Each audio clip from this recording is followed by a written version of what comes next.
The United States is openly discussing ways to acquire Greenland, and this time, it's not just hypothetical talk. According to official statements, the conversation now includes diplomatic, economic, and even military considerations, all framed as a matter of national security. But what makes this moment different isn't just what is being discussed, it's why it's resurfacing right now and how it connects to a much bigger global shift happening far beyond the Arctic. Because Greenland isn't just a frozen island on the map, it sits at the intersection of security, resources, alliances, and influence. And the timing of this debate is raising serious questions across Europe and beyond. And once you see how Greenland, NATO unity, Arctic competition, and even energy politics in places like Venezuela quietly intersect, this story becomes far bigger than a single territory. Main part: retention-focused narrative. The strongest signal came directly from the White House. Officials confirmed that President Donald Trump and his team have been discussing a range of options regarding Greenland, calling the island a national security priority. Importantly, these statements were carefully framed. No declaration of intent, no announcement of action, but they were explicit enough to spark immediate international attention. According to publicly available information, the options under discussion reportedly range from economic agreements to strategic partnerships. And while the White House emphasized that military tools are always available to any commander-in-chief, U.S. officials also stressed that there are no plans for an invasion. That distinction matters, because Greenland is not an unclaimed territory. It is a semi-autonomous region within the Kingdom of Denmark, a fellow NATO member. Defense and foreign policy remain under Danish authority, while Greenland governs most internal affairs. Any shift in that status would directly affect not just Denmark, but the alliance itself. This is why European leaders reacted quickly. Within hours of the White House statement, leaders from the United Kingdom, France, Germany, Italy, Poland, Spain, and Denmark issued a joint declaration. Their message was consistent and measured. Greenland belongs to its people, and decisions about its future must follow international law, sovereignty principles, and collective security frameworks. At the same time, they acknowledged something important. They agreed with the U.S. on one core issue. The Arctic is becoming more strategically important, and that's where this story deepens.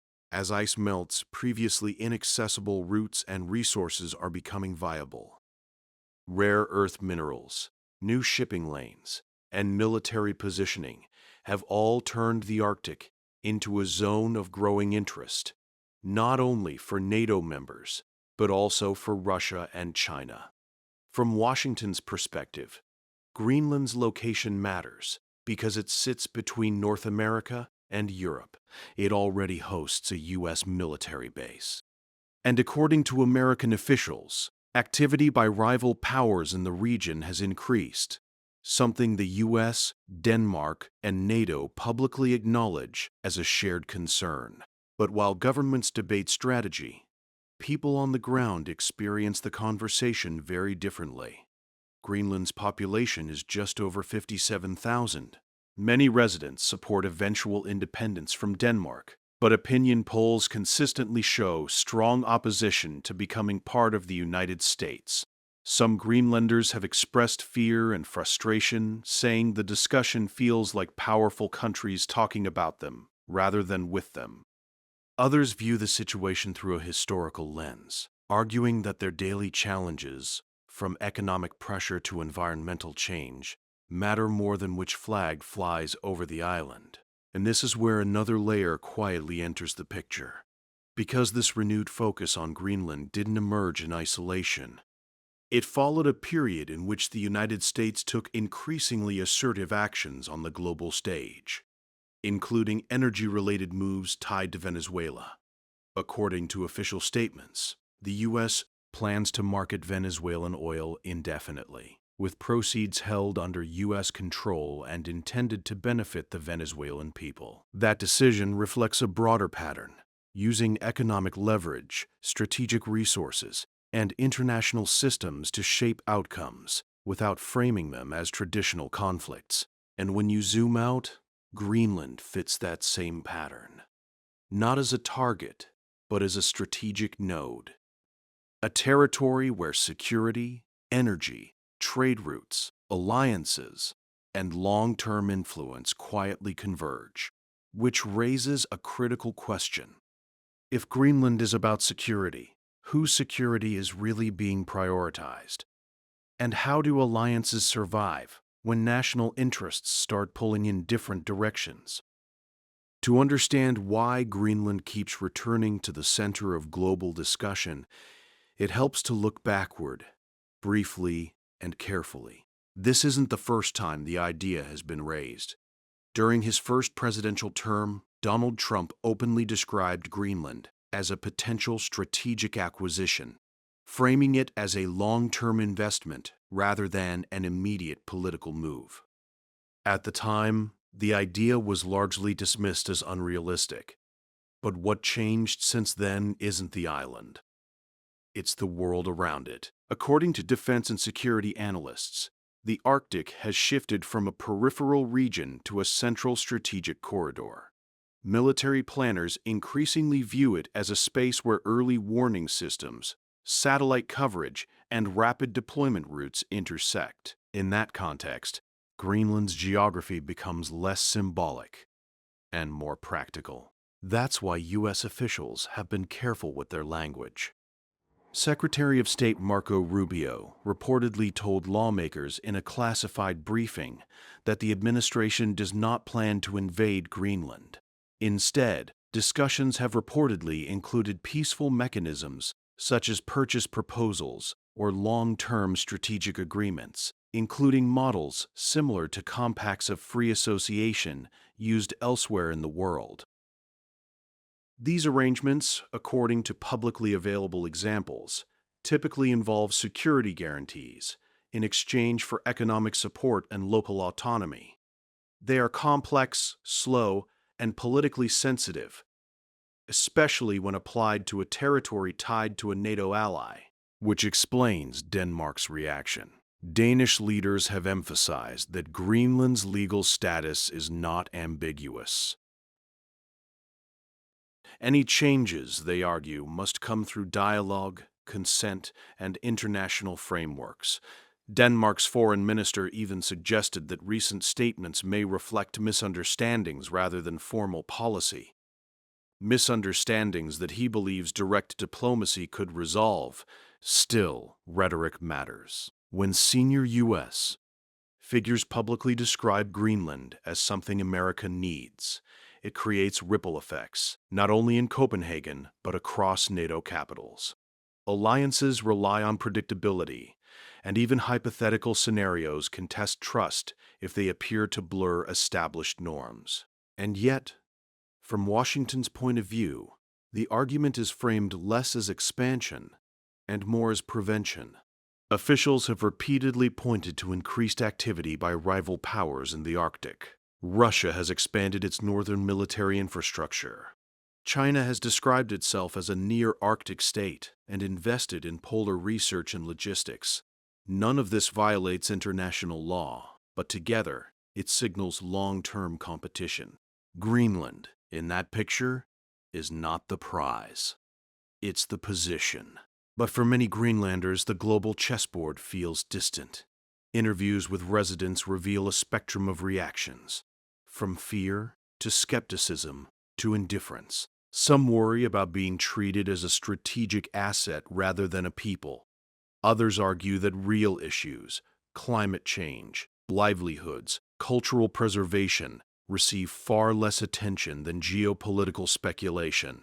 One hunter from northern Greenland summarized it bluntly: switching flags doesn't stop melting ice. That comment points to something deeper. Because while governments debate security, Greenland's environment is changing faster than almost anywhere else on Earth. Melting sea ice is opening shipping routes, but also disrupting traditional ways of life. Economic opportunity and existential risk are unfolding at the same time, and this dual reality complicates every conversation about the island's future. Now add one more layer: energy. The renewed U.S. focus on controlling supply chains, from rare earth minerals to oil, connects Greenland to places like Venezuela in unexpected ways. In both cases, Washington is signaling that access, stability, and oversight of critical resources are no longer secondary concerns. They are central to national planning.